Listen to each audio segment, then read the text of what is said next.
Alors je suis Florence Bergeau-Blaclair, je viens de publier mon dernier livre, Le djihad par le marché, qui est le produit d'un travail de 30 années de recherche sur les normativités islamiques, donc dans le cadre du CNRS.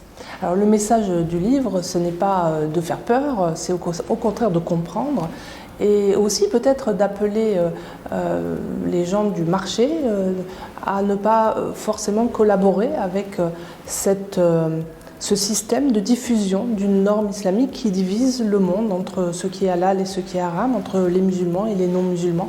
Ça, c'est quelque chose qui pourrait en fait à terme détruire nos sociétés. Alors pourquoi j'ai écrit ce livre? D'abord parce que je voulais pour la première fois reconstituer l'histoire de ce marché halal que l'on pense ancestral, alors qu'en réalité il n'a même pas un demi-siècle. C'est un marché qui pèse 2430 milliards de dollars et qui est composé de plusieurs secteurs.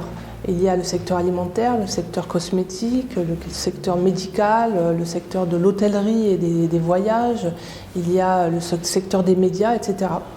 Si on prend par exemple le cas de Five Guys, on a vu que pour que le magasin soit halal, il faut enlever l'alcool, donc c'est la pureté morale d'une certaine manière, et enlever les tranches de bacon.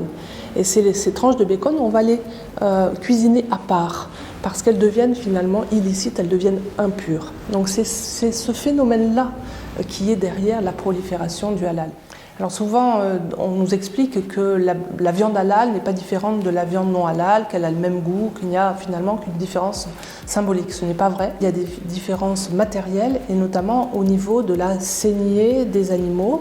La différence entre une viande halal et une viande non halal, c'est que la viande halal n'est pas produite après un étourdissement de l'animal, mais provient d'un animal qui a été saigné dans des conditions industrielles, mais sans étourdissement, avec un supplément de souffrance animale.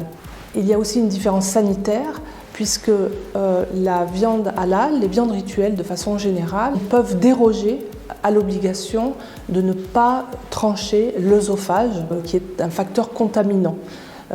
C'est une obligation pour toutes les autres viandes, mais pas pour les viandes rituelles. Donc elles présentent un petit risque supplémentaire de contamination.